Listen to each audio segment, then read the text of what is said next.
নমস্কার বন্ধুরা, ভিন্ন স্বাদের গল্পে আপনাদেরকে স্বাগত। এখন শুনবেন সমরেশ মজুমদারের লেখা ফিল্মস্টার নবকুমারের অন্তিম পর্ব।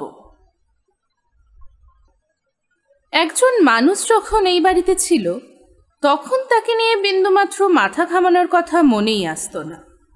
মাসের পর মাস এইভাবে চলেছে।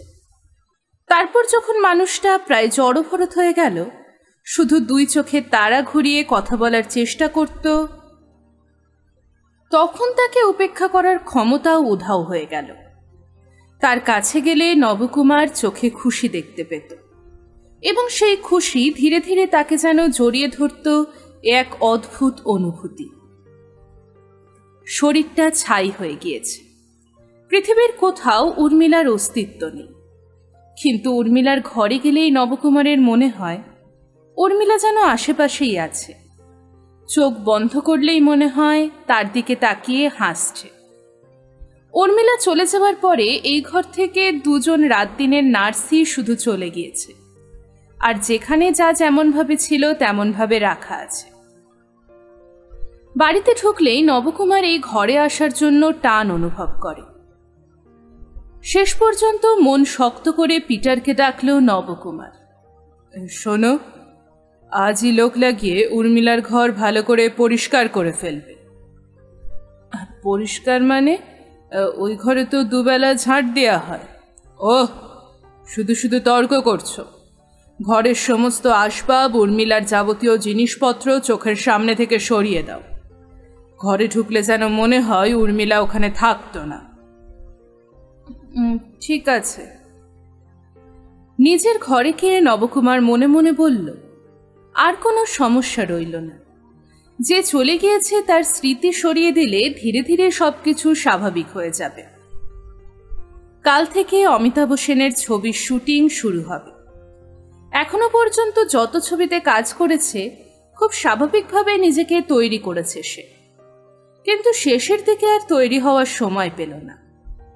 মেকআপ রুমে গিয়ে সহকারী পরিচালককে বলেছে, একটু মনে করিয়ে দিন তো ভাই, কি চরিত্র করছি, কোনো ম্যানারিজম ব্যবহার করে কি না। ছেলেটা অবাক হয়ে বলেছে, এর মধ্যে ভুলে গেলেন দাদা? ধরুন আপনি এখন থেকে দিল্লিতে যাচ্ছেন কালকামিলি। পথে একটার পর একটা স্টেশন পড়ছে। সব স্টেশনের চেহারা মনে রাখতে কি পারবেন? গুলিয়ে যাবে। একদম ব্যতিক্রমী না হলে কিছুতেই মনে রাখতে পারবেন না। যেসব বাংলা ছবিতে কাজ করেছি তাদের বেশিরভাগ সাদামাটা স্টেশনের মতো।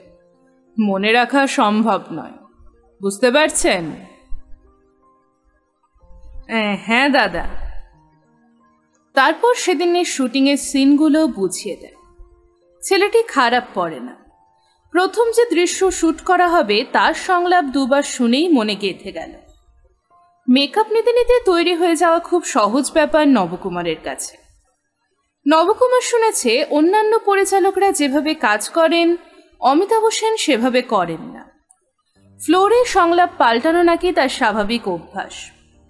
রাত্রে পান করতে করতে নবকুমারের মনে হলো লোকটার সঙ্গে কাজ করার অভিজ্ঞতা বেশ নতুন ধরনের হবে। আজকাল এই সময় পান করতে বেশ ভালো লাগে। ধীরে ধীরে শরীরে এক ধরনের ঝিমঝিমে অনুভূতি ছড়ায়, তারপর ঘুম আসে। আজকাল পান করার সময় যেটুকু খাবার পেটে যায় তার অতিরিক্ত সে রাত্রে খায় না। সোফায় হেলান দিয়েছিল 4 পেগ খাওয়ার পর। হঠাৎ যেন ফিসফিসরে কেউ বলল, এটা কি করছো? মজা লাগলো নবকুমারের। কি করছি বলেই খেয়াল হলো কাকে প্রশ্ন করছে সে। সোজা হয়ে বসতেই শূন্য ঘর দেখতে পেল। না, কেউ তাকে প্রশ্নটা করেনি, অথচ আগ বাড়িয়ে সে উত্তর দিতে গিয়ে উল্টে প্রশ্ন করে বসল। কাকে করল? নবকুমার যেন তীব্র অস্বস্তি স্রোতে এলোমেলো ভাসতে লাগল। আর তখনই তার মনে পড়ল নন্টে ব্যানার্জির কথা। দীর্ঘদিন নন্টে ব্যানার্জি এই বাড়িতে আসা দূরের কথা, একটা ফোন পর্যন্ত করেনি। এরকম তো হওয়ার কথা নয়। ইন্ডাস্ট্রিতে সবাই নন্টেকে বলে নবকুমারের ছায়া। অনেক ছবিতে ছোট চরিত্রে অভিনয় করার সুযোগ পেয়েছে সেই ছায়া হওয়ার সুবাদে। সেই নন্টে ব্যানার্জি যে তার কাছে আসছে না, এটা নবকুমার খেয়ালই করেনি। বাড়িতে এরকম একটা ব্যাপার ঘটল। উর্মিলা অসুস্থ হয়ে হাসপাতালে গেল, অবশ শরীর নিয়ে ফিরে এলো। কিছুদিন নিঃশব্দে লড়াই করে চলেও গেল, অথচ নন্টের দেখা পাওয়া গেল না। স্বাভাবিক অবস্থায় এরকমটা কখনোই হতো না। নন্টে ব্যানার্জি দিনরাত এক করে নবকুমারের পাশে দাঁড়াত। উর্মিলার মৃত্যু সংবাদ ইন্ডাস্ট্রির সবাই জানে, কাগজেও ছাপা হয়েছে। অতএব খবরটা নন্টে ব্যানার্জি যে জানতে পারেনি তা কোনো মতেই বিশ্বাসযোগ্য নয়। হাত বাড়িয়ে মোবাইল টেনে নিয়ে ড্রাইভার সনদকে সম্ভবত ঘুম থেকে তুলে নবকুমার বলল, চটপট গাড়ি বের করো, বের হব। যে পোশাকে সোফায় বসে মদ্যপান করছিল সেই পোশাকেই ঘর থেকে বেরিয়ে আসতে নবকুমার দেখল ভরত এগিয়ে এসে একপাশে দাঁড়াল। আমি একটু বেরোচ্ছি, ঠিক আছে? হ্যাঁ। লিফটে নিচে নামতেই সনদ গাড়ি নিয়ে সামনে এসে দাঁড়াল। দরজা খুলে দিলেই ভিতরে ঢুকে বলল, নন্টের বাড়ি চেনো? দয়া করে না বলো না। বাড়ির সামনে কয়েকবার নামিয়ে দিয়েছিলাম। গুড, চলো। স্বাভাবিক সময়ে রাতের কলকাতার একটা শান্ত চেহারা থাকে, কিন্তু সেটা দেখার অবস্থায় ছিল না নবকুমার। তার কেবলই ঘুম পাচ্ছিল, আর ঝিমুনি এলেই মনে হচ্ছিল কেউ যেন জিজ্ঞেস করছে, এটা কি করছো? সঙ্গে সঙ্গে সোজা হয়ে বসে চোখ খুলছিল। আর কত দূর? এই এসে গিয়েছি। মধ্য কলকাতার প্রায় নিঝুম হয়ে আসা পাড়ার ভিতরে গাড়ি ঢুকল। দুপাশের বাড়ির চেহারা দেখলেই বোঝা যায় একসময় বর্ধিষ্ণু এলাকা ছিল। সনদ বলল, এই বাড়ি। চোখ বড় করে দেখার চেষ্টা করল নবকুমার। বেশ বড় বাড়ি, পুরোনো দিনের বাড়িগুলো যেমন হয়। সদর দরজা বন্ধ, দোতলার একটা ঘরে আলো জ্বলছে। সনদ জিজ্ঞাসা করল, দাদাকে খবর দেব? এখানে আসতে বলো। সনদ দরজা খুলে এগিয়ে গেল। আর তখন নবকুমারের মনে হলো ব্যাপারটা একটু বাড়াবাড়ি হয়ে গেল। আজ রাত্রে এখানে আসার কোনো দরকার ছিল না। তেমন বুঝলে কাল সকালে শুটিংয়ে যাওয়ার আগে নন্টে ব্যানার্জিকে ডেকে পাঠালেই হতো। নবকুমার গাড়ির জানলা দিয়ে সনদকে দেখার চেষ্টা করেও দেখতে পেল না। চোখ বন্ধ করল নবকুমার। একটু পরে সনদ গাড়ির পাশে এসে দাঁড়ালো। দাদা? বলে ফেলো। নন্টে বাবুর শরীর খুব খারাপ, দোতলা থেকে নেমে আসতে পারবেন না। দর বাড়াচ্ছে? আমি গাড়িতে বসে আছি তা বলেছ? নন্টে বাবুর সঙ্গে আমার দেখা হয়নি, উনি খুব অসুস্থ। অসুস্থ? কে বলল তোমাকে? উনি বোধহয় নন্টে বাবুর স্ত্রী। আপনি এসেছেন শুনে বারংবার অনুরোধ করলেন ভিতরে যাওয়ার জন্য। অসুস্থ? কি হয়েছে নন্টের? আমি জিজ্ঞেস করিনি। দরজা খুলে মাটিতে পা দিল নবকুমার। দুপা হাঁটতেই মনে হলো শরীর টলছে। আচমকা সে সোজা হয়ে দাঁড়াল, বড় শ্বাস নিল, তারপর আবার পা ফেলল। দরজার সামনে দাঁড়িয়েছিলেন মধ্যবয়সী মহিলা। নবকুমারকে দেখে দুই হাত জোর করে বললেন, আসুন, আমাদের কি সৌভাগ্য যে আপনি এই বাড়িতে এসেছেন। আপনি? আপনি যার খবর নিতে এসেছেন, আমি তার স্ত্রী। ও নমস্কার। অনেকদিন হয়ে গেল আপনার স্বামী দেবতাটি আমাকে বয়কট করেছেন। আমি জানি না আমার অপরাধ কি। কি করছেন তিনি? এতক্ষণ ঘুমাচ্ছিলেন, একটু আগে জেগেছেন। আপনি আসুন। না না, আজ আর ওপরে যাব না। ওকে বলুন কষ্ট করে একবার নিচে নামতে। আপনি কি কিছুই শোনেননি? কি ব্যাপারে? ওর পক্ষে সিঁড়ি ভেঙে নিচে নামা দূরের কথা, কাউকে না ধরে বাথরুমে যাওয়াও সম্ভব না। স্ট্রোক হয়েছে, ডান দিকটা একদম অবশ হয়ে গিয়েছিল। ফিজিওথেরাপিস্ট প্রতিদিন এলে এখন যা সার পাওয়া যাচ্ছে তার বেশি পাওয়া যেত, কিন্তু কিন্তু কি? দিনে 300 টাকা খরচ করার ক্ষমতা কোথায়? তাই সপ্তাহে 3 দিন আসে। এসব ছাড়ুন, ও নিশ্চয়ই ছটফট করছে, চলুন। নবকুমার হতভম্ব। একই শহরে বাস করেও সে জানতে পারেনি একথা। ফিল্মের লোকজন যে জানে না তা নিশ্চয়ই নয়। নন্টেবাবু অবসরের নিয়ে বিছানায় পড়ে আছে, আর খবরটা কেউ তার কাছে পৌঁছে দেয়নি। ভাবা যায়। সিঁড়ি ভাঙতে ভাঙতে নবকুমার টের পেল তার পা ঠিকঠাক চলছে। আচমকা যেন নেশা উধাও হয়ে গিয়েছে। ভদ্রমহিলা একটা ঘরের পর্দা সরিয়ে বললেন, আসুন। ভিতরে ঢুকল নবকুমার। গেঞ্জি আর লুঙ্গি পরে শুয়ে রয়েছে নন্টেবাবু। তাকে দেখা মাত্রই তার ডান হাত ওপরে উঠল, বাঁ হাত রইল শরীরের পাশে নেতিয়ে। দেখো কে এসেছেন, কিন্তু একদম উত্তেজিত হবে না। কতদিন পরে নন্টেবাবুকে দেখছে সে? খুব বেশি দিন কি? কিন্তু এর মধ্যে ওর চেহারা এত শীর্ণ, গাল ভেঙে গেল কি করে? বাড়ানো ডান হাত তখন কাঁপছে। নবকুমার 2 হাতের ভেতরে নন্টেবাবুর ডান হাত নিয়ে জিজ্ঞেস করল, আমাকে খবর দাওনি কেন? এসব কবে হলো? একটু গোঙানি। তারপর কথা অর্ধেক স্পষ্ট হলো, হয়ে গেল। নবকুমার নন্টেবাবুর স্ত্রীর দিকে তাকাল। ওর যে এরকম হয়েছে তা আমাকে কেন জানাননি? আমি একা সব সামলাতে পারছিলাম না। তারপর ওকে বাড়িতে নিয়ে আসার পর যখন জানাতে চাইলাম তখন নিষেধ করল। নন্টেবাবু নিষেধ করেছিল? হ্যাঁ। মহিলা মাথা নাড়তেই নন্টেবাবুর গলা থেকে জড়ানো শব্দ বের হলো, কাজের মানুষ, বিরক্ত। তুমি কথা বলো না। আসলে আপনার কাজকর্ম আছে, বিরক্ত করলে ভালোভাবে করতে পারবেন না, তাই আপনাকে জানাতে নিষেধ করেছিল। কথা না শুনে উপায় ছিল না। কেন? ডাক্তার বলেছিল এমন কিছু না করতে যা ওকে মানসিক কষ্ট দিতে পারে। ডাক্তার দেখছে তো? হ্যাঁ। কি বলছেন? সারতে সময় লাগবে, তবে পুরো সারবে না, কাজ চালিয়ে নিতে পারবে। বুঝলাম, কিন্তু কতদিনে সেটা হবে? তা বলেননি।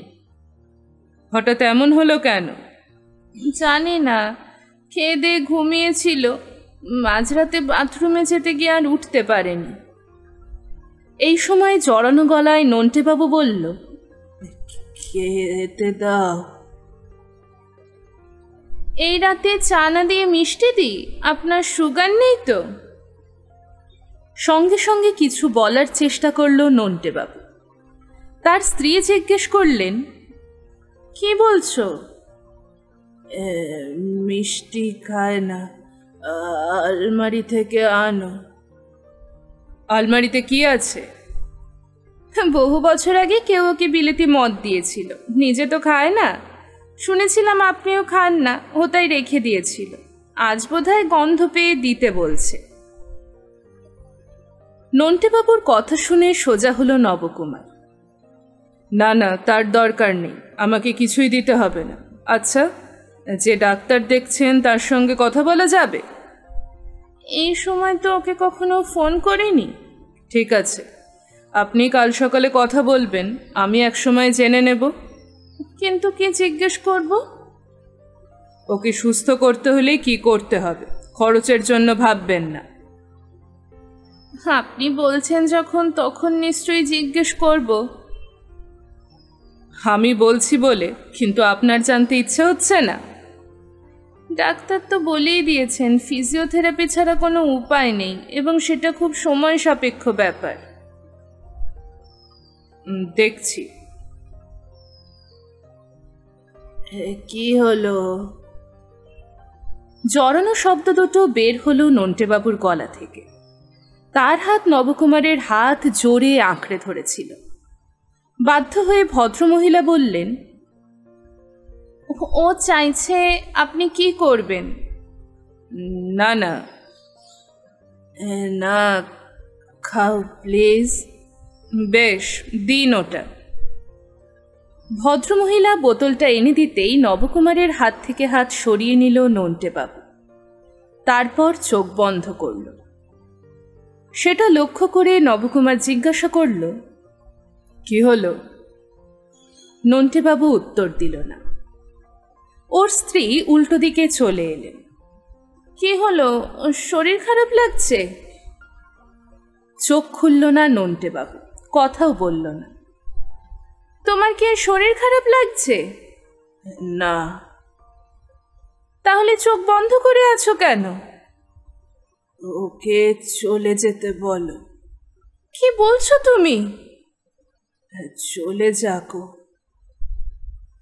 ভদ্রমহিলা অসহায় চোখে নবকুমারের দিকে তাকালেন।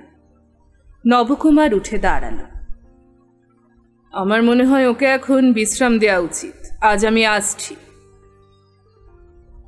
আর সময় না দিয়ে নিচে নেমে এলো নবকুমার। গাড়ির কাছে এসে অপেক্ষায় থাকা সনদকে জিজ্ঞাসা করল, তুমি মদ খাও? না না। তাহলে বোতলটা ভেঙে মদটা ফেলে দিও। গাড়ির দরজা খুলে সিটে শরীর এলিয়ে দিল নবকুমার। সারা রাত ঘুম ঘুম ভাব। টানা ঘুম ঘণ্টাখানেকের জন্য এলো না। সন্ধে থেকে পেটে যে কয়েক পেগ মদ ঢুকেছিল তা আচমকা জল হয়ে গিয়েছিল। মদ খাওয়ার কথা খেয়ালে আসেনি। শেষ রাতের অন্ধকার থাকতেই গা গোলাতে লাগল। বাথরুমে গিয়ে হরহর করে বমি করল নবকুমার। যেন শরীর নিংড়ে শেষ জল বেরিয়ে এলো। কোনো রকমে বাইরে বেরিয়ে এসে হাঁপাতে লাগলো সে। এবং তখনই বাবার কথা মনে এলো। এই কলকাতা শহরে তার কোনো আত্মীয় নেই। আত্মীয় কাকে বলে? আত্মার সাথে সম্পর্কিত যে, তাকেই তো আত্মীয় বলা হয়। কলকাতায় যারা তার সঙ্গে কথা বলে বা কথা বলতে আসে তারা কাজের সূত্রে পরিচিত, কেউ আত্মীয় নয়। সে চাইতো বা চাইতো না এই প্রশ্ন অবান্তর। উর্মিলা তার স্ত্রী ছিল, আইন তো তাই বলবে। কিন্তু আত্মার সঙ্গে বিন্দুমাত্র সম্পর্কিত ছিল না হাসপাতালে না যাওয়া পর্যন্ত। যখন সত্যিকারের আত্মীয় হয়ে গেল তখন ওর কথা বলার ক্ষমতা চলে গিয়েছিল। কিন্তু প্রায় নিথর চোখের চাহনি যে কত কথা বলতে পারে তা মৃত্যুর আগে উর্মিলা বুঝিয়ে গিয়েছে। বাবা সেটা কখনোই বোঝাতে চাননি। জ্ঞান হওয়ার পর থেকে নবকুমার বাবাকে কখনোই আবেশ চড়ানো কথা বলতে শোনেনি। মানুষটার সঙ্গে তার দূরত্ব বেড়ে বেড়ে এমন জায়গায় পৌঁছে গিয়েছিল যে তিনি আছেন কি নেই তা নিয়ে মাথা ঘামাতো না সে। কিন্তু উর্মিলার মৃত্যুর পর বাবা যেন মনে মনে খুব কাছে চলে এসেছেন।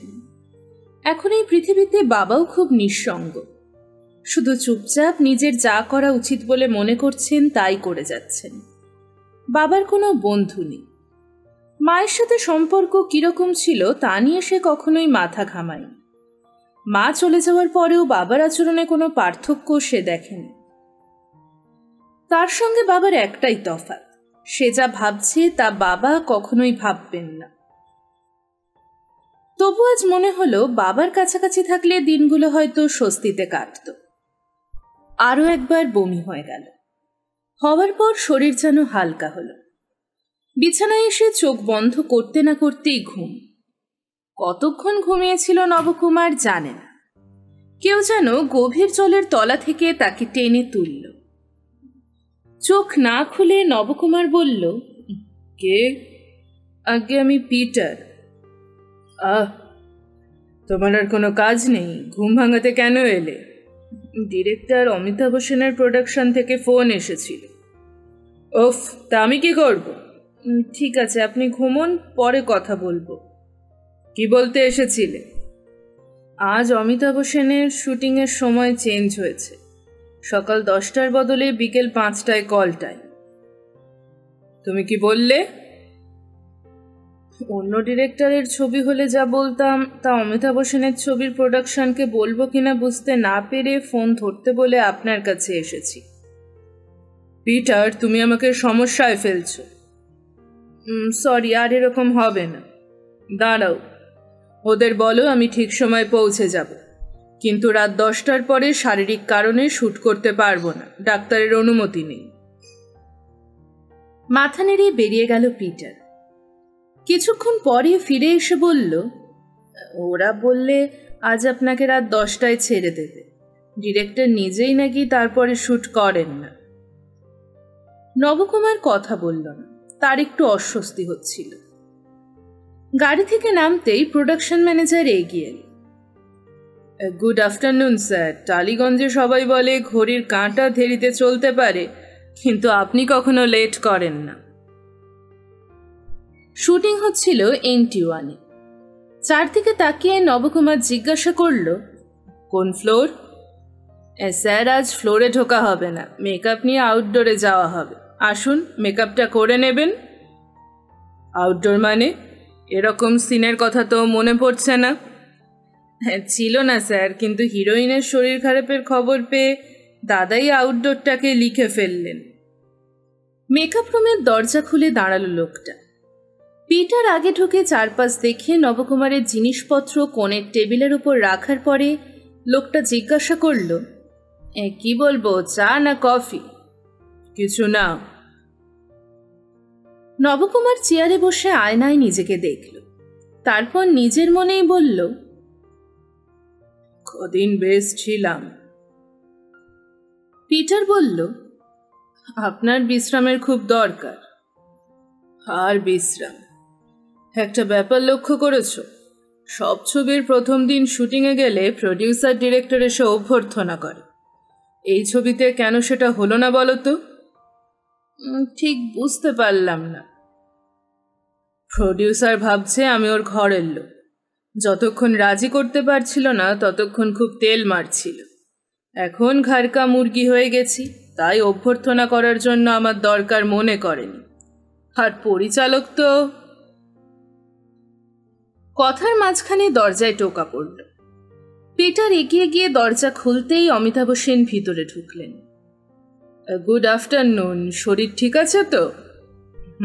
এখন ভালো আছি। আমরা একটু আলো নিভে এলে বের হব। ছবিতে অনেক পরে থাকবে, কিন্তু আজ দৃশ্যটা তুলে নিচ্ছি। আপনি গঙ্গার ধারে গাড়ি থেকে নেমে একা দাঁড়িয়ে আছেন, দেখে বোঝা যাবে খুব দুশ্চিন্তায় আছেন, একটু অন্যমনস্ক ছিলেন। এই সময় একটা লোক দৌড়াতে দৌড়াতে আপনাকে ধাক্কা দিয়ে চলে যাবে। বিরক্ত হয়ে আপনি চিৎকার করবেন, তারপর পকেটে হাত ঢুকিয়ে দেখবেন সেখানে কিছু নেই। আপনার কোনো জিজ্ঞাসা আছে? না। আপনাকে তো ওর মেকআপের ব্যাপারটা বলাই আছে। আপনার সুনাম খুব শুনেছি।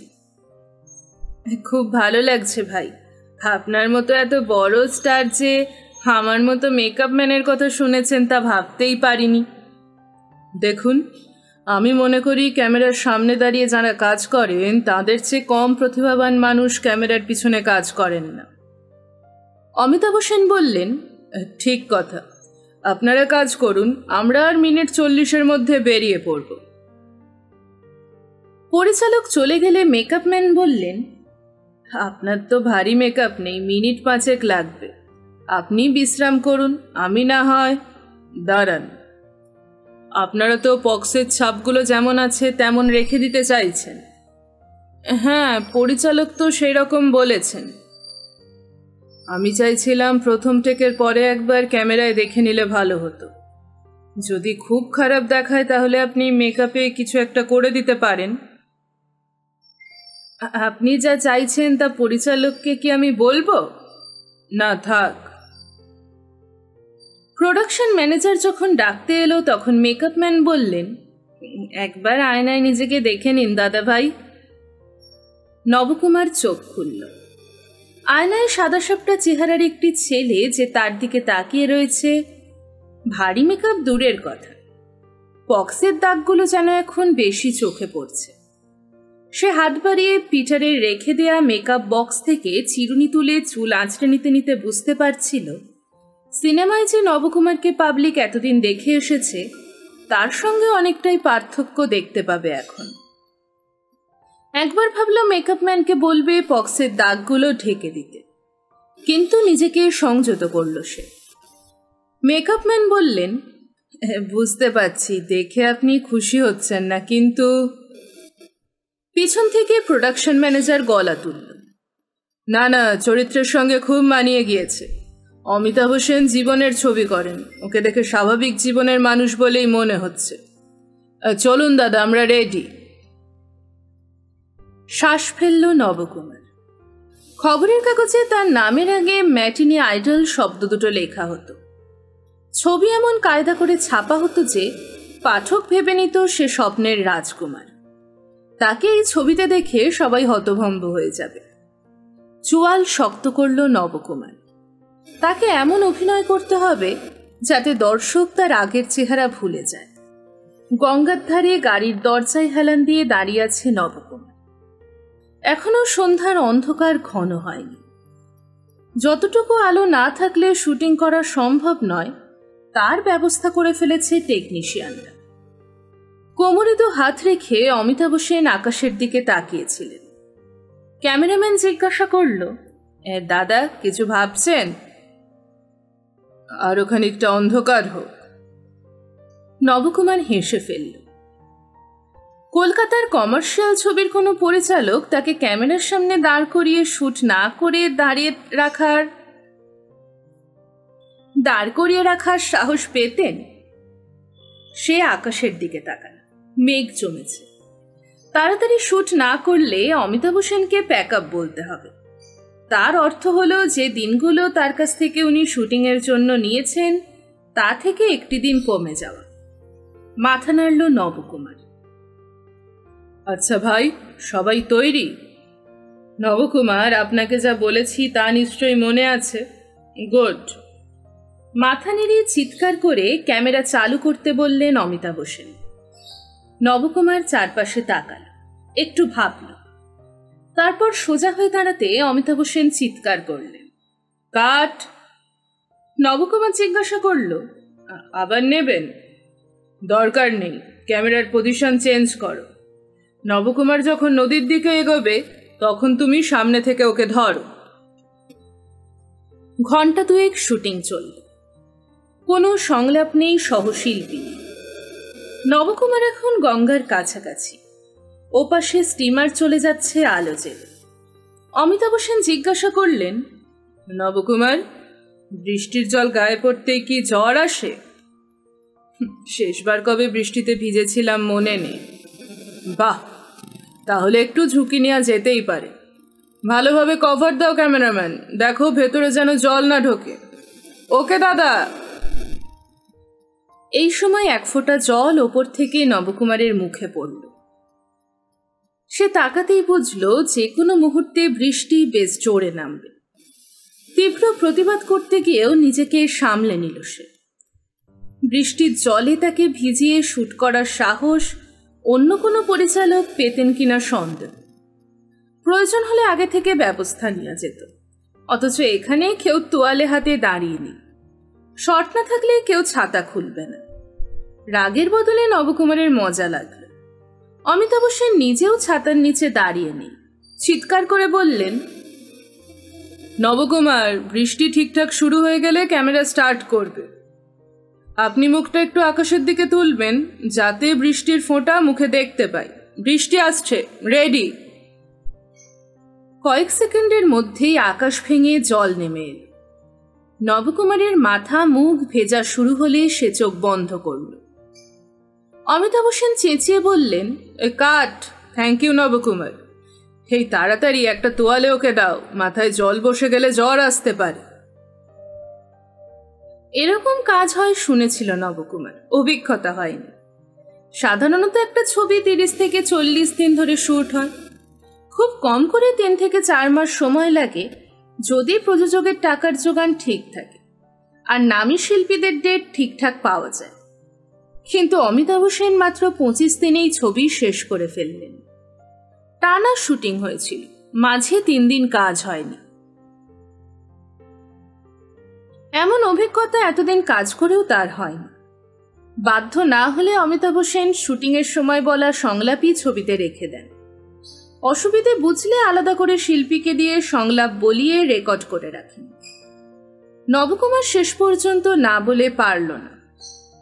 আউটডোরের সিনগুলোতে ভালোভাবে সংলাপ বলতে পারিনি। আপনার কি মনে হয় না ওগুলো ডাব করা উচিত? আপনার কি তাই মনে হচ্ছে? বলে ভালো হতো। তাই হবে। 8 ঘন্টার একটা শিফটে দুজন সহশিল্পীর সঙ্গে সংলাপগুলো বলল নবকুমার।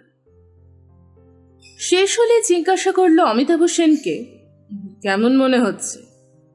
ভালো, একটু বেশি রকমের ভালো। টানা শুটিং চলল, কিন্তু প্রযোজককে দেখতে পায়নি নবকুমার। ডাবিংয়ের পরে তার কথা জিজ্ঞেস করলে অমিতাভ সেন বললেন, ওর তো এখানে কোনো কাজ ছিল না, ঠিকঠাক টাকার ব্যবস্থা করেছেন বলে আমি ওকে ধন্যবাদ দিয়েছি। তবে এখন থেকে ওর সঙ্গে আমার রোজ দেখা হবে। ছবির প্রমোশনের ব্যাপারে ওর সঙ্গে আলোচনা না করলে তো কাজ এগোবে না। সেদিনই পিটার জানালো, বড়বাবু বাকি টাকা পাঠিয়ে দিয়েছেন, কিন্তু আমাকে দিয়ে সই করাননি। প্রথমবার তো করিয়েছিলেন। হ্যাঁ, এবার বাকি কমপ্লিমেন্টারি। আজকাল অদ্ভুত এক ক্লান্তি যেন নবকুমারকে আচ্ছন্ন করে রাখছে। সে ঠিক করলো আগামী 6 মাস কোনো নতুন কাজ নেবে না। কলকাতায় না থেকে দূরে কোথাও যাওয়া যায় সেটাই ভাবার চেষ্টা করছিল। কিন্তু পিটার বলল, সেটা ঠিক হবে না দাদা। কোনটা ঠিক হবে কোনটা হবে না তা তুমি আমাকে বোঝাবে? সরি, বেশি বলে ফেলেছি। ঠিক আছে, কথাটা বললে কেন? বেশি গ্যাপ পড়ে গেলে বাজার ঠান্ডা হয়ে যাবে। অমিতাভ সেনের ছবি স্টিল ফটো কাগজে ছাপা হওয়ার পর পাবলিক আপনাকে নিয়ে ভালো আলোচনা করছে না, তাই। কি বলছে তারা? ওই বসন্তের দাগগুলো নাকি আপনাকে রোম্যান্টিক হিরো হতে দেবে না। গোটা 5 পত্রিকা টেবিলের ওপরে রেখে পিটার বলল, এগুলো অমিতাভ সেনের প্রোডাকশন থেকে পাঠিয়ে দিয়েছে। ওদের ছবির স্টিল ছাপা হয়েছে। তাই নাকি? এবার দেখছি পাবলিসিটির কথা মাথায় রেখেছে। কিন্তু কি? আপনার ছবিগুলো দেখে আমার ভালো লাগেনি। কেন? দাও তো দেখি। ছবিগুলো দেখতে দেখতে চোয়াল শক্ত হলো নবকুমারের। শুটিংয়ের সময় সে বুঝতেই পেরেছিল তাকে মোটেও লালটু নায়ক দেখাচ্ছে না, বরং বেশ পোড় খাওয়া মানুষ বলে মনে হচ্ছে। এখন স্টিল দেখতে দেখতে মনে হলো রোমান্টিক নায়ক নবকুমারের সঙ্গে এই ছবির নায়কের কোনো মিল নেই। বসন্তের দাগ সেই পার্থক্য আরো বাড়িয়ে দিয়েছে। নবকুমার পিটারের দিকে তাকাল। পিটার বলল, এই ছবির কাউন্টার করতে এখনই একটা রোমান্টিক ছবির কাজ শুরু করলে ভালো হয়। যদি বলেন তাহলে কুশল মিত্রকে খবর দিই। কুশল মিত্র? আপনি অসুস্থ হওয়ার সময় থেকে অন্তত 9-10 বার ফোন করে জিজ্ঞেস করেছে কবে সুস্থ হবেন। আপনাকে নিয়েও 2টো সুপারহিট ছবি আছে বলছো। তাছাড়া ওর প্রডিউসার এবার আপনার পারিশ্রমিকের পুরোটাই শোয়ের সময় দিতে রাজি আছে। তোমাকে বলেছে? আগে হ্যাঁ। ঠিক আছে, খবর দাও, এসে কথা বলুক। পিটার চলে গেলে বাকি ছবিগুলো দেখল নবকুমার। মনে হচ্ছিল অনেক বয়স বেড়ে গিয়েছে। এই ছবির লোকটাকে রোমান্টিক নায়ক বলেই মনে হচ্ছে না। পরের দিন পিটার একটু উষ্ণ গলায় বলল, লোকটার কি হলো বলুন তো? কার কথা বলছো? কুশল মিত্র। কেন, কি করেছে সে? প্রথমে মোবাইল ফোন ধরছিল না, শেষে বলল এখন যে ছবিটা করছে তাতে আপনার করার মতো চরিত্র নেই। সেটা তো হতেই পারে। কি বলছেন আপনি? কুশল মিত্র হিট করলো আপনাকে নায়ক করে। প্রেমের গল্প ছাড়া লোকটা ছবি করতেই পারে না। এখন নিশ্চয়ই প্রেমের ছবি বানাচ্ছে, অথচ বলল আপনার করার মতো চরিত্র নেই। মিথ্যে কথা। তারপর? আপনি হাসছেন। যদি অনুমতি দেন তাহলে আসল ব্যাপারটার হদিশ করতে পারি। কোনো দরকার নেই, হয়তো যে প্রডিউসারকে পেয়েছে তার টাকা কম, আমাকে নেওয়ার বাজেট নেই, লজ্জায় বলতে পারছে না বলে অন্য কথা বলেছে। ওকে নিয়ে মাথা ঘামানোর দরকার নেই। ইদানিং খুব চুল উঠছে, ডাক্তারের দেয়া ওষুধগুলোতে কাজ হচ্ছে না। আয়নার সামনে দাঁড়িয়ে নবকুমার বুঝতে পারছিল চুল খুব দ্রুত পাতলা হয়ে আসছে। তার বাবার মাথায় এখনো ভালো চুল রয়েছে, কিন্তু ছেলেবেলায় ঠাকুরদার মাথায় চকচকে টাক দেখেছিল সে। হয়তো ঠাকুরদার পথেই প্রকৃতি তাকে নিয়ে যাচ্ছে। ডাক্তার আশ্বাস দিয়েছেন ওষুধে নিশ্চয়ই কাজ করবে, কিন্তু যেভাবে চুল উঠছে তাতে মুখের চেহারাই যে পাল্টে যাচ্ছে। ফোন বাজল, নবকুমারের ব্যক্তিগত ফোন। ইচ্ছে করছিল না, তবু হাত বাড়ালো সে। অতসী। বলো। তুমি এখন কোথায়? তোমার সঙ্গে বাড়িতে বসে কথা বলছি। তোমার কি এখন বাইরে যাওয়ার প্রোগ্রাম আছে? না, কিন্তু কেন বলো তো? তোমার সঙ্গে কিছু কথা বলা খুব দরকার। আমি কি এখন যেতে পারি? কি কথা? সেটা ফোনে বলা সম্ভব হলে কি আমি যেতে চাইতাম। বেশ, অপেক্ষা করছি। বলা মাত্র নবকুমার শুনতে পেল অতসী লাইন কেটে দিয়েছে। এতদিন পরে তার সঙ্গে কি কথা বলতে আসছে অতসী? উর্মিলা চলে যাওয়ার পর অনেকটা সময় চলে গিয়েছে, তার সঙ্গে কোনো যোগাযোগ রাখেনি অতসী। অবশ্য অতসী একা নয়, সে নিজেও ওর সঙ্গে যোগাযোগ রাখেনি। দরজায় শব্দ হলো। নবকুমার দেখল পিটার মোবাইল ফোন হাতের তালুতে চেপে এসে দাঁড়াল। ডিরেক্টর অমিতাভ সেন কথা বলতে চাইছেন। দাও। নমস্কার, বলুন। আপনি এখন কিরকম আছেন? আছি। ব্যাপারটা হলো, প্রতিবার যেমন হয় এবারেও ফেস্টিভ্যালে ছবি নিয়ে যাওয়ার আমন্ত্রণ এসেছে। ছবির প্রধান অভিনেতা হিসাবে আপনাকে ওরা চাইছে। কারা? New York film festival committee. ও, কবে হবে সেটা? দিন 10 পরে। আপনার যেতে আপত্তি নেই তো? এ তো বেশ ভালো ব্যাপার, আপত্তি থাকবে কেন? আপনার কাজের চাপ এখন কিরকম আছে জানি না, তাই এখন কিছুদিন আমি বেছে বেছে ছবি করছি।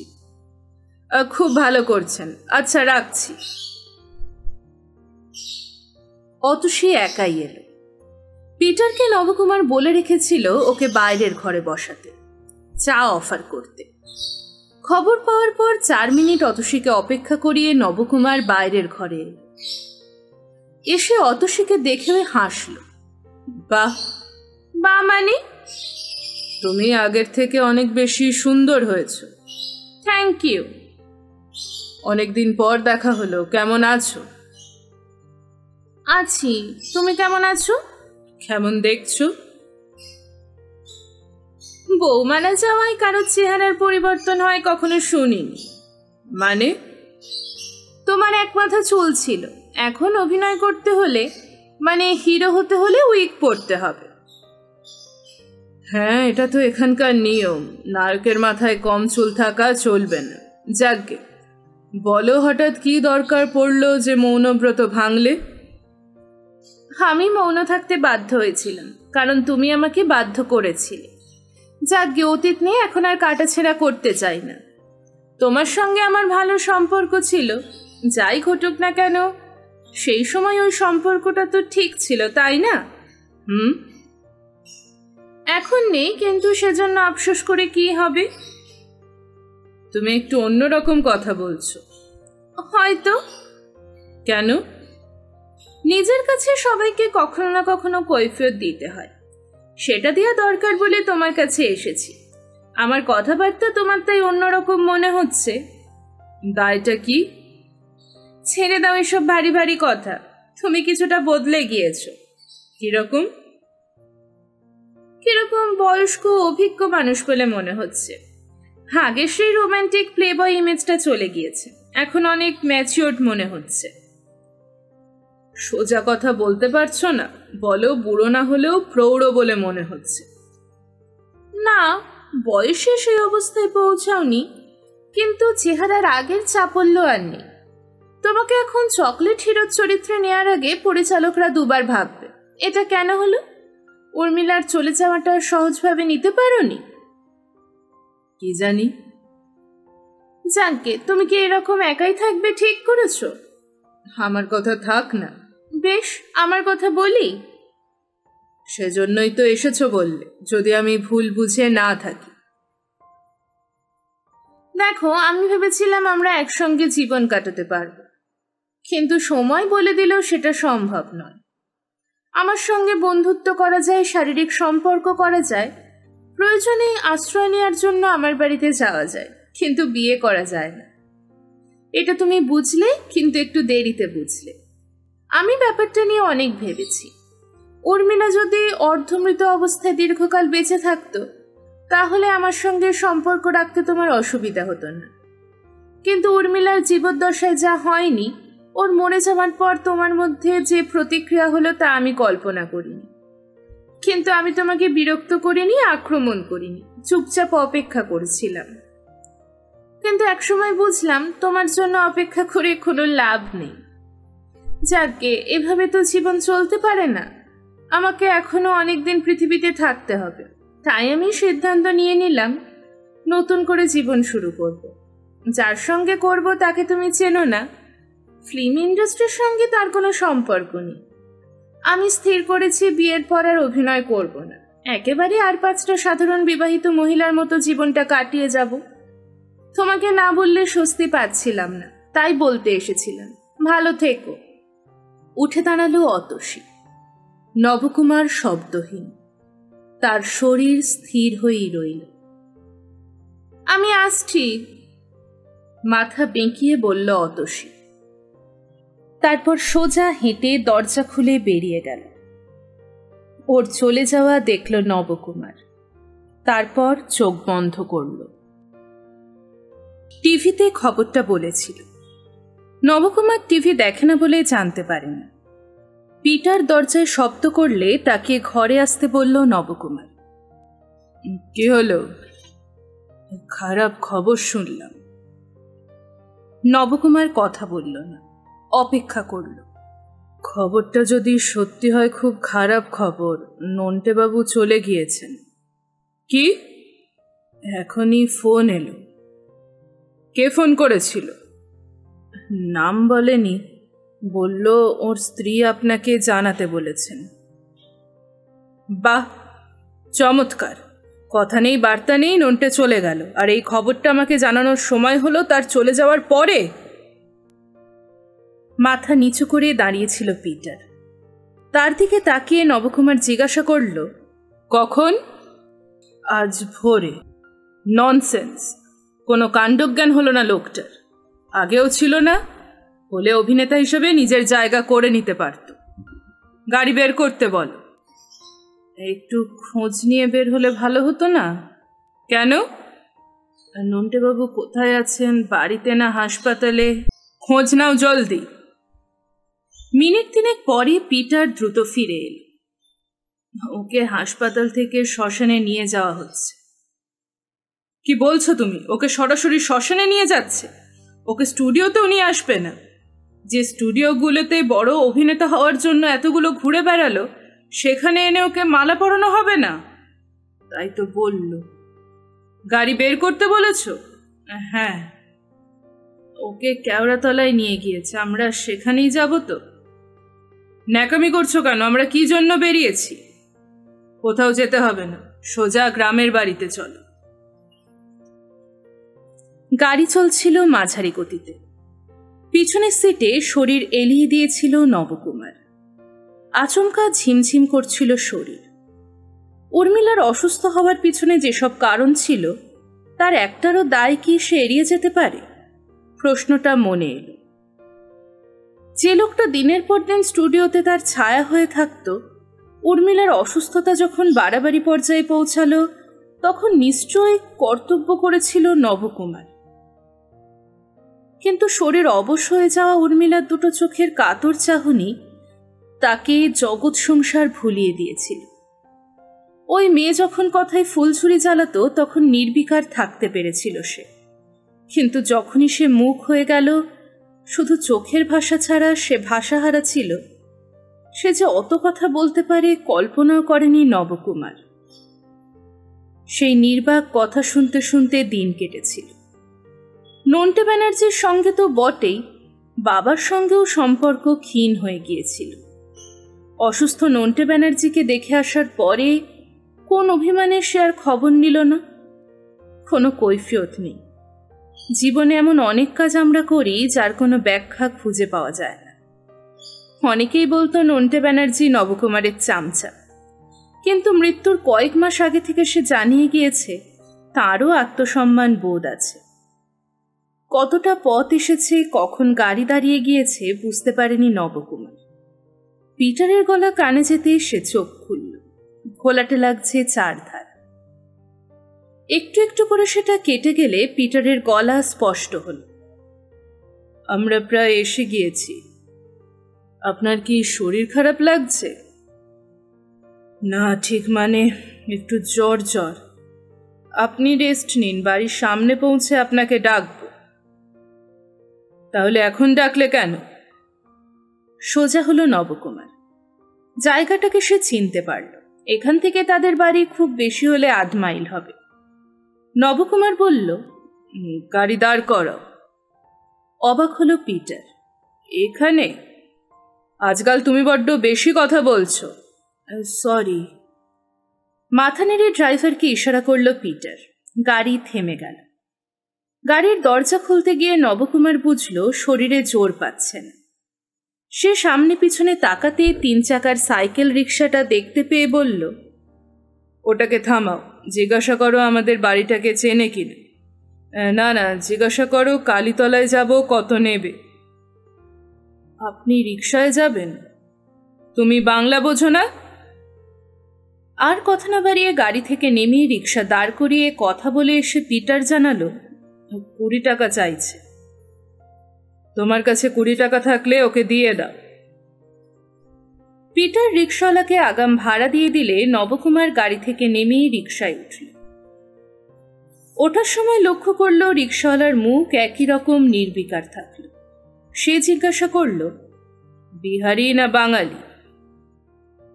প্রৌঢ় লোকটি খেঁকিয়ে উঠল, বিহারি না বাঙালি দেখে চিনতে পারেন না? আমার বাপ বাঙালি, তার বাপ বাঙালি, বাপের বাপের বাপ বাঙালি। ঠিক আছে, সরি, চলুন। তোমরা কলকাতায় চলে যাও, দরকার হলে খবর পাঠাবো। কথাগুলো বলেই মনে পড়ে গেল অমিতাভ সেনের ফোনের কথা। রিক্সা চলতে শুরু করেছিল। গলা তুলে নবকুমার বলল, বিশেষ দরকারে অমিতাভ সেন আমাকে ফোন করবেন। তিনি ফোন করলেই গাড়ি পাঠাবে। অবশ্য বিদেশে যাওয়ার জন্য আমার কলকাতায় থাকার প্রয়োজন যদি হয়। রিক্সাওয়ালার অপেক্ষা করতে করতে বিরক্ত বোধ করছিল। লোকটা আবার প্যাডেলে চাপ দিতে ভালোভাবে বসল নবকুমার। শরীরটাই একটা অস্বস্তি ছড়িয়ে পড়েছে। এরকম তো হওয়ার কথা নয়। সে তাকাল। এখন রাস্তায় লোকজন, সাইকেল, রিক্সার কোনো অভাব নেই, কিন্তু কেউ তার দিকে কৌতূহলী চোখে তাকিয়ে নেই। কি কাণ্ড! ফিল্মস্টার নবকুমার একটা সাধারণ রিক্সায় চেপে গ্রামের রাস্তা দিয়ে যাচ্ছে। রিক্সাওয়ালা তাকে নাও চিনতে পারে, রাস্তায় লোকজন এরকম নির্বিকার মুখে যাচ্ছে কি করে? তাকে দেখে তো হই হই করে ভিড় জমে যাওয়ার কথা। আর সেই ভিড়টাকে দেখবে বলেই তো সে গাড়ি ছেড়ে দিয়ে রিক্সায় উঠেছিল। ভাবা যায়, সে খোলা রিক্সায় বসে সবার চোখের সামনে দিয়ে যাচ্ছে, আর কেউ হুমড়ি খেয়ে পড়ছে না। এমনকি তাকে দেখতে পেয়ে দাঁত বের করে হাসছেন। ক্রমশ আরেক ধরনের অস্বস্তিতে আক্রান্ত হলো নবকুমার। মনে হচ্ছিল হাওয়া বের হয়ে যাওয়া বেলুনের মতো সে বসে আছে রিক্সার ওপর। বাড়ির সামনে তাকে নামিয়ে দিয়ে রিক্সাওয়ালা চলে গেল। চারপাশে তাকালো নবকুমার। তখনই মোবাইল বেজে উঠল। আবার কি হলো? এইমাত্র অমিতাভ সেনের অফিস থেকে ফোন এসেছিল। ওফ, আর সময় পেল না। কি বলছে? আপনার আমেরিকা যাওয়ার জন্য ভিসার কাগজপত্র তৈরি করতে হবে, তাই দেখা করতে চাইছে। বলছে এটা খুব জরুরি। ওই ব্যাপারে আমার কিছু করার নেই। তুমি জানো কোথায় কোন কাগজপত্র আছে, যা প্রয়োজন তা দিয়ে দাও। কিন্তু আপনাকে তো সই করতে হবে।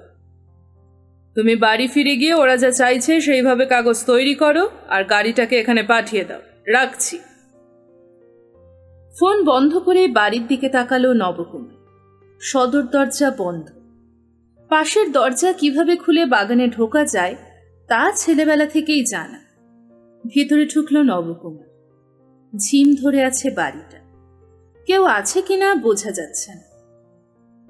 নবকুমার কয়েক পা এগিয়ে পিছনের বারান্দায় পৌঁছে অবাক হয়ে গেল। ইজি চেয়ারে বাবা শুয়ে আছেন, চোখ বন্ধ, মুখ পাশ ফেরানো। ভঙ্গিটা এমন যে দেখা মাত্র বুক ধক করে উঠল। সে ভালো করে দেখল বাবার শরীর নড়ছে না। নিঃশব্দে ইজি চেয়ারের পাশে চলে এলো নবকুমার এবং তখনই দেখতে পেল শ্বাস ফেলার কারণে বাবার বুক ঈষৎ ওঠানামা করছে। চোখ বন্ধ করে বড় শ্বাস ফেলল সে। খুব ভয় পেয়ে গিয়েছিল। খানিক দূরে পড়ে থাকা মোড়ায় গিয়ে বসল। এই নির্জন বাড়িতে একটি মানুষ একদম একা থাকছে দিনের পর দিন। পৃথিবীর কোথায় কি হচ্ছে তা নিয়ে মাথা ঘামানোর অবকাশ তার নেই। এই গাছগাছালি ঘেরা বাড়িতেই তিনি বেশ আরাম বোধ করেন। আজ বাবার ঘুমন্ত শরীর দেখতে দেখতে মনে হলো এই বাড়ির গাছপালা পাখির সঙ্গে বাবার কোনো পার্থক্য নেই। এখান থেকে চলে যেতে বাধ্য হলে বাবার পক্ষে স্বাভাবিকভাবে বেঁচে থাকা সম্ভব নয়। কি ব্যাপার, তুই হঠাৎ? কিছু হয়েছে নাকি? না, ভালো লাগছিল না তাই চলে এলাম। কাজকর্ম? এই মুহূর্তে কিছু করছি না। কেন? মন ভালো নেই তাই? বোধহয় সত্যি কথা বলছিস না। বাবা উঠে দাঁড়ালেন। ঘরের দরজা খোলাই আছে, কিন্তু তুই কি এখানে কয়েকদিন থাকবি ভেবে এসেছিস? কেন? আসলে এখানে আসবো ভেবে বাড়ি থেকে বের হইনি। আমার খুব ঘনিষ্ঠ একজন আজ ভোরে মারা গিয়েছে, তার বাড়িতে যাচ্ছিলাম, কিন্তু হঠাৎ মনে হলো গিয়ে কোনো লাভ নেই।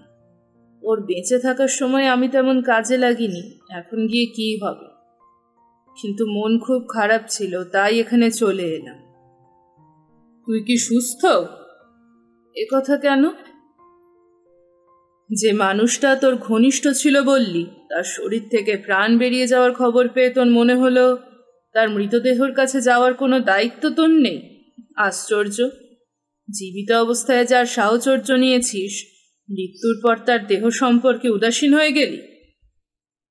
এই আমি যদি এখন শেষ নিঃশ্বাস ত্যাগ করি, তাহলে তোর মনে হবে বাবা মরে গিয়েছে যখন, তখন আমি এখানে থেকে কি করব? আমার মৃতদেহ এখানে ফেলে রেখে চলে যাবি? হে, তুই কি কথা বলছিস? আমরা যখন কারোর সঙ্গে সম্পর্ক তৈরি করি, তখন শুধু তার শরীর নয়, তার সমস্ত অস্তিত্বের সঙ্গে সম্পর্ক তৈরি করি।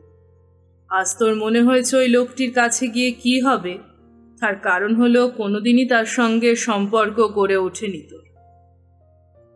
ব্যবহার করার মতো কোনো পোশাক তো এই বাড়িতে রেখে যাসনি। আমার ধুতি পরে সামলাতে পারলে আমার কোনো আপত্তি নেই। এদিকে সমস্যার মধ্যে কদিন ধরে আছি। রান্না যে করে তার ক্যান্সার হয়েছে। যতটা না অসুখ, তার চেয়ে অনেক বেশি মৃত্যু ভয় তাকে অসুস্থ করে তুলেছে বলে সে আসছে না। আমি ভাতে ভাত ফুটিয়ে খাচ্ছি। যতদূর জানি তুই নিজেও রান্না করতে পারিস না, তাই তো? তুমি এসব নিয়ে চিন্তা করো না। আমার প্রশ্নের জবাব পেলাম না। না মানে, মা রান্নাঘরে ঢুকতে দিত না, পরে অভ্যাসটা তৈরি হয়। চমৎকার। ঘরে যা, দরজা খোলা আছে। এই ঘরেই বাল্যকাল কেটেছে। শৈশবের কথা স্মরণ নেই। এই ঘরে শোয়া বসার সময় অথবা ঘুমের মধ্যেই তার শরীরে যৌবন এসেছে। বড় মায়া এই ঘরে। পৃথিবীর সবচেয়ে আরামদায়ক ঘরে গেলেও এমন স্বস্তি পাওয়া যায় না। নবকুমার জামা প্যান্ট না ছেড়ে খাটে শরীর এলিয়ে দিল। এই বাড়িতে বাবা একদম একা, অথচ তাকে দেখে মনে হয় না একা থাকতে কোনো অসুবিধা হচ্ছে। আচ্ছা, এখন যদি মা বেঁচে থাকতো, সেই সঙ্গে বাড়িতে উর্মিলাও শাশুড়ির সঙ্গে থাকতো, শাশুড়িকে মা বলে ডাকত। আহা! শ্বাস টেনে বুক ভরে বাতাস নিল নবকুমার। একটা ঘরোয়া গন্ধ ভেসে আসছে। সেই ছেলেবেলায় এই গন্ধটা হামেশাই নাকে লাগত। তখন অবশ্য ঠিকঠাক বুঝতে পারত না। জোরে জোরে শ্বাস নিই। ঈশ্বরের মতো কেউ যেন তার প্রাণের পাশে বসে নিভৃতে বলে ফেলল। নবকুমার হাসল। নবকুমার, ও নবকুমার। মনে হলো বাবার গলা। বেশ চেষ্টা করতে হলো চোখের পাতা খুলতে। প্রথমে এই ঘর ঝাপসা। ডাক্তারবাবু যা বলছেন তাই কর। এবার ঘর অনেকটা স্পষ্ট। সামনে দুজন লোক। একজন যে বাবা তাতে কোনো ভুল নেই। অন্য মানুষটি বললেন, বেশ জোরে শ্বাস নিন ভাই, জিভ দেখি। মুখ খুলল নবকুমার, জিভ দেখাল। ঠিক আছে, ওকে আর বিরক্ত করতে চাই না, চলুন বারান্দায় গিয়ে কথা বলি। নবকুমার চোখ ঘুরিয়ে বাবাকে দেখল। ইনি কি ডাক্তার? সে কি, আমার কি কিছু হয়েছে? আমাদের যখন কিছু হয় তখন আমরা বুঝতে পারি না। তুই আর কথা বলিস নি। খিদে পেয়েছে? না। ঘুম ভাঙলেও প্রায় 10 ঘন্টা পরে। ধীরে ধীরে উঠে বসতে গিয়ে নবকুমার বুঝতে পারল তার সর্বাঙ্গে ব্যথা। সে বড় শ্বাস নিল। একটু ভালো লাগছে বলে মনে হল। সে আবার শ্বাস নিল। শ্বাস নিলে ভালো লাগছে এখন। কেমন লাগছে এখন? মুখ ঘুরিয়ে বাবাকে দেখতে পেল নবকুমার। ভালো। আমি কি তোর খাবার এনে দেব, না তুই হেঁটে পাশের ঘরে যেতে পারবি? অনেকক্ষণ না খেয়ে আছিস। অঘরে ঘুমোচ্ছিলি বলে ডাকিনি। এখন কটা বাজে? রাত 10:30। আমি এতক্ষণ ঘুমিয়েছি? একটু পরে খা। ও হ্যাঁ, তোর কর্মচারী 2বার ফোন করেছিল। প্রথমবার ঘুমোচ্ছিস শুনে কথা বাড়ায়নি। ঘন্টা 2 পরে দ্বিতীয়বার একই জবাব শুনে বলেছিল তোর সঙ্গে খুব জরুরি দরকার আছে, তাই কথা বলতে চাই। আমি তাকে বলেছি ঘুম ভাঙিয়ে তুলতে ডাক্তারের নিষেধ আছে। তখন সে বলল তোর নাকি বিদেশে যাওয়ার কথা। সেই ব্যাপারে আজই যদি কলকাতায় ফিরে যেতে পারিস তাহলে ভালো হতো। তাও তো অনেকক্ষণ হয়ে গেল। এখন গাড়ি আনিয়ে কলকাতায় ফিরে যেতে রাত গড়িয়ে যাবে। বিদেশে যাবি কেন, বেড়াতে? না, ফিল্ম ফেস্টিভ্যালে একটা বাংলা ছবি দেখানো হবে, তাতে আমি অভিনয় করেছি তাই। অভিনয় করেছিস? সেই অভিনয় লোকে পর্দায় দেখবে, তার জন্য তোর সেখানে যাওয়ার কি দরকার?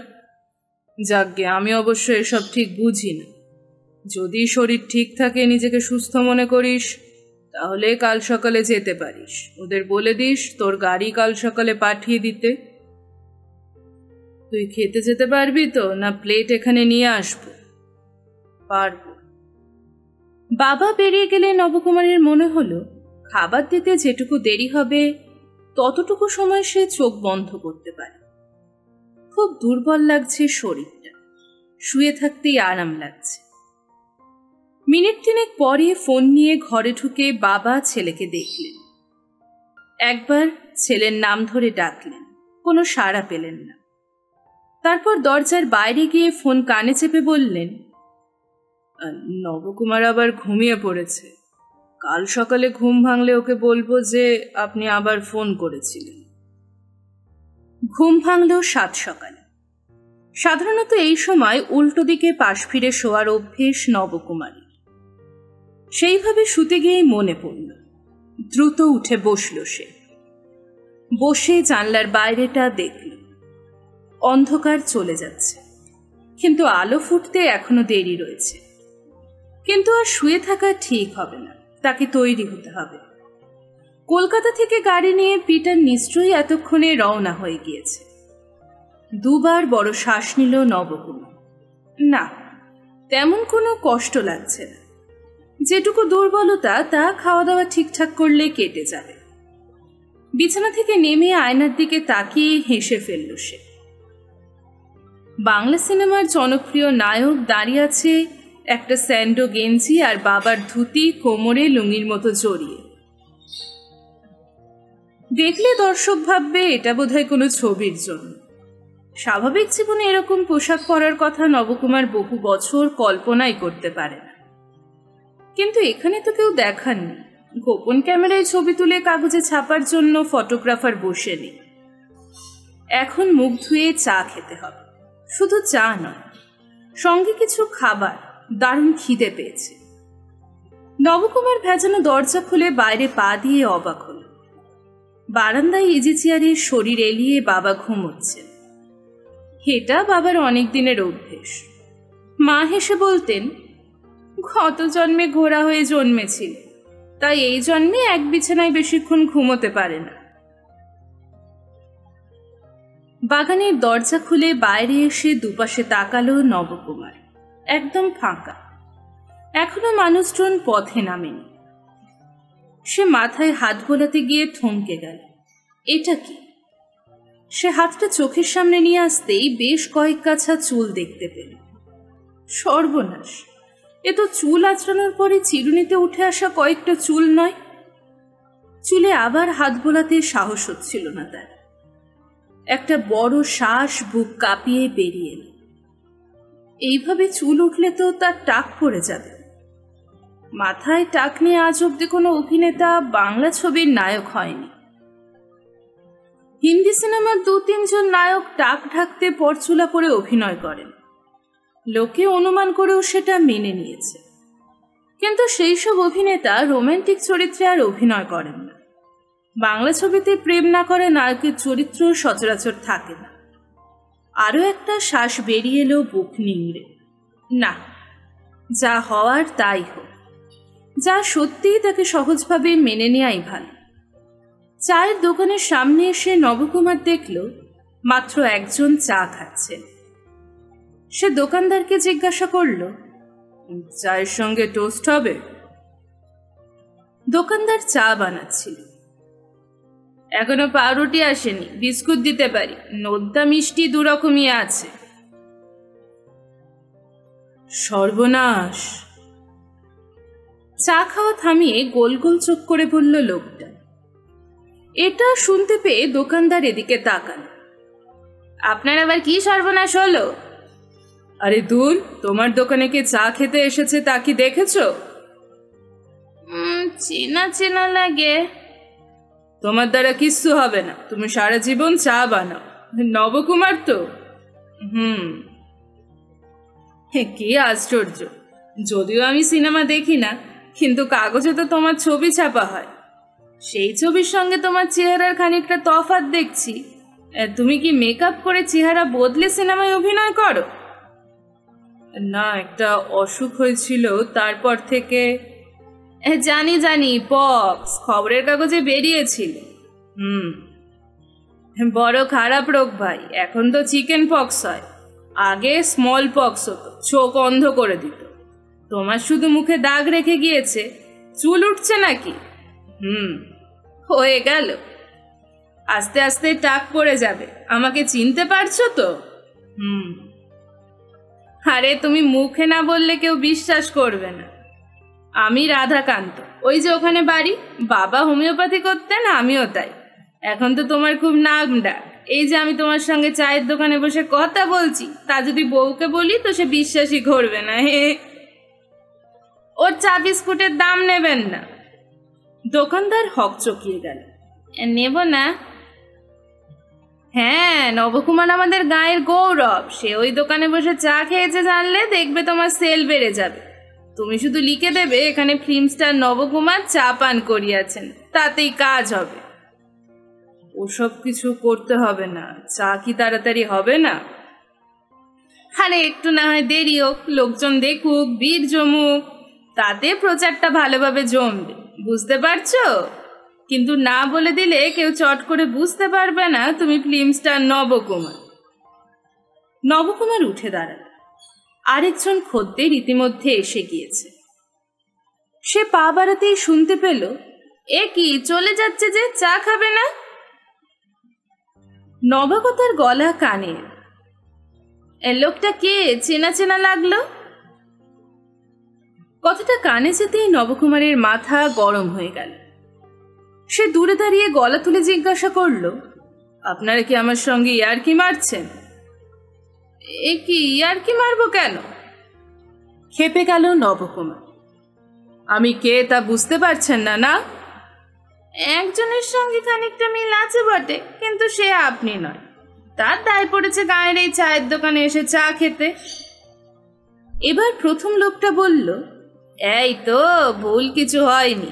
আমাদের নয়, বাংলা সিনেমার নায়ক নবকুমার। পক্স হয়েছিল, কাগজে পড়েছিলাম, তাই চেহারার হাল এরকম হয়ে গিয়েছে। চট করে চেনা যায় না। নবকুমার বাইরে বেরিয়ে এসে মাথা নিচু করে হাঁটছিল। নবদানা? নবকুমার চিনতে পারল, মল্লিকা, ওই বাড়ির মেয়ে। সে কলকাতায় প্রথমবার যখন গেল তার পরপরই বিয়ে হয়ে গিয়েছিল মল্লিকার। তোমার সন্দেহ হচ্ছে নাকি? সন্দেহ হবে না। এ কি চেহারা হয়েছে তোমার? কেন? দাঁড়াও, এসো ভিতরে এসে বসে কথা বলো। না না, ঠিক আছে। ঠিক নেই, অন্তত এক কাপ চা খেয়ে যাও। এ কার সঙ্গে কথা বলছিস রে? ও মা, কি আশ্চর্য, নবকুমার না? আমাকে চিনতে অসুবিধা হচ্ছে? না মানে, কিরকম বদলে গিয়েছে তোমার চেহারা। ইস, তা হবে নাই বা কেন, কাগজে তো পড়লুম কিছুদিন আগে বউ চলে গিয়েছে। তোমার মায়ের সঙ্গে আমার খুব ভাব ছিল। মল্লিকা বলল, মা, ওকে ভিতরে আসতে দাও। হ্যাঁ হ্যাঁ, এসো। না, এখন থাক, পরে একদিন আসবো। তোমার শ্বশুর বাড়ি কোথায়? কলকাতায়। তোমার সিনেমা এলেই আমি দেখি। সবাইকে বলি তুমি আমাদের গাঁয়ের ছেলে। কিন্তু কিন্তু কি? তুমি ভালো ডাক্তার দেখাও। না না, ডাক্তার না, বিউটিশিয়ানের সঙ্গে কথা বলো। তোমার চেহারা খুব পাল্টে গিয়েছে। তাই? ঠিক আছে, যাচ্ছি। খুব ভালো লাগলো তোমাকে দেখে। সমস্ত শরীরে কিরকম ঝিমঝিম ভাব। নিজেকে যেন খুঁজে পাচ্ছিল না নবকুমার।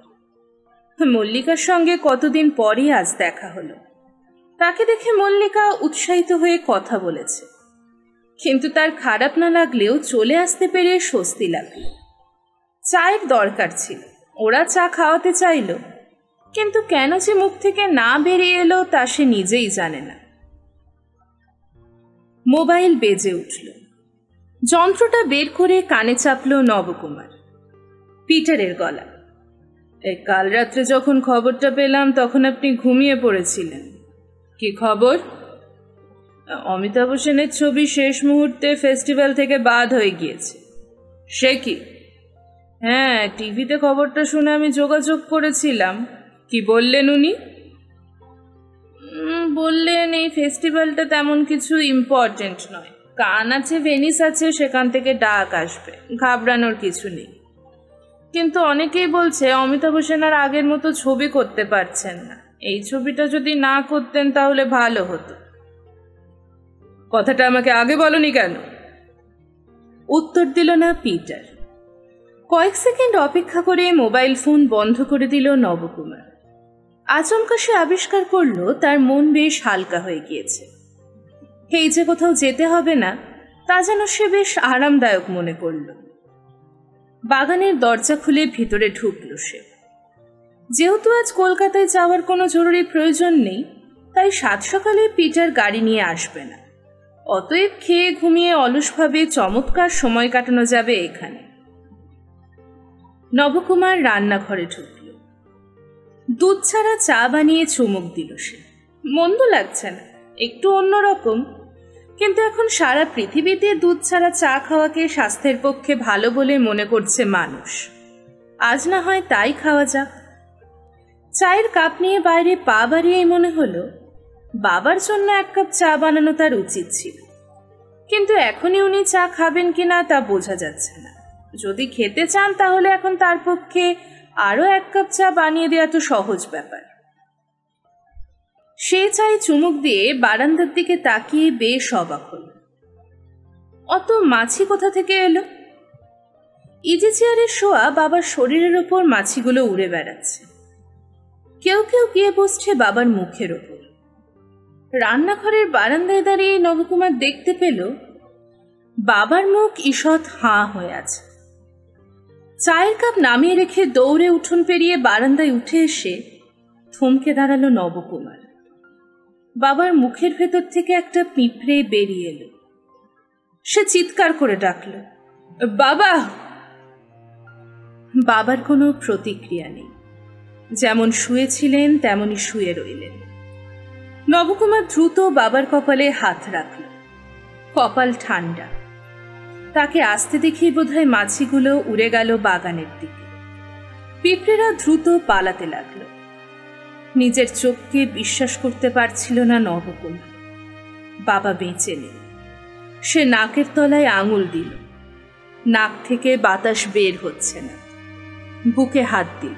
না, বুকের ভেতর কোনো কম্পন নেই। এর একটাই অর্থ, বাবা আর জীবিত নেই। মুখ ঘুরিয়ে চারপাশে তাকালো নবকুমার। ওই বাগান, সব গাছগুলো বাবা নিজের হাতে লাগিয়েছিলেন, তারা ঠিকঠাক আছে।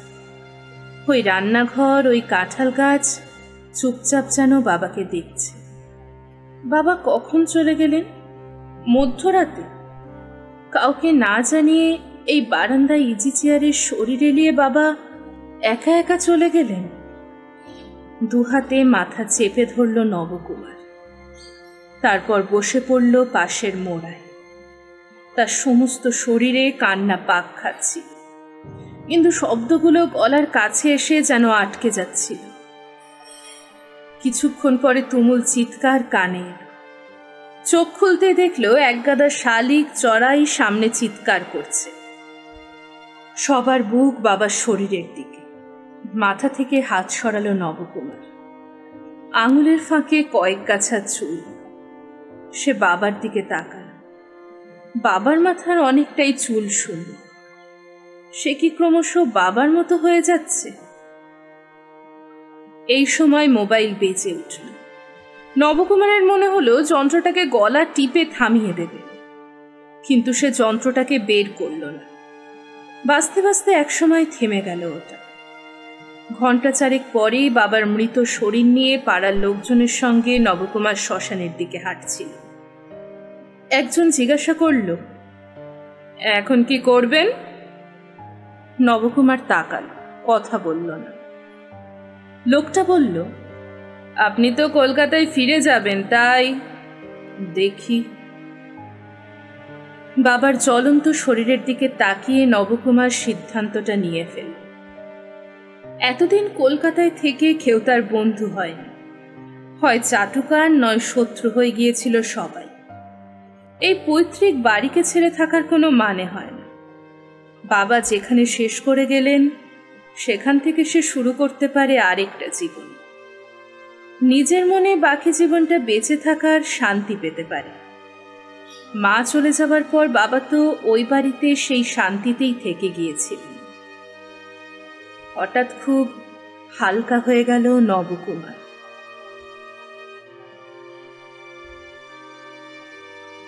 এখানেই শেষ হলো সমরেশ মজুমদারের লেখা ফিল্মস্টার নবকুমার। উপন্যাসটি আপনাদের কেমন লাগলো অবশ্যই জানাবেন কমেন্ট বক্সে। উপন্যাসটির শ্রোতা ছিলেন খুব কম সংখ্যক মানুষ, তবুও উপন্যাসটি আমার খুব প্রিয় এবং কাছের বলে আমি সম্পূর্ণ পড়লাম আপনাদের জন্য। আপনাদের এই উপন্যাসটা কেমন লাগলো অবশ্যই কমেন্টে জানাবেন। আপনাদের কমেন্ট আমাকে গল্প পাঠ করতে উৎসাহিত করে। এরপরে কী ধরনের উপন্যাস শুনতে চান তাও আমাকে জানাবেন কমেন্টে। আর এখনও আমার চ্যানেলটি সাবস্ক্রাইব করে না থাকলে এক্ষুনি চ্যানেলটিকে সাবস্ক্রাইব করে নিন।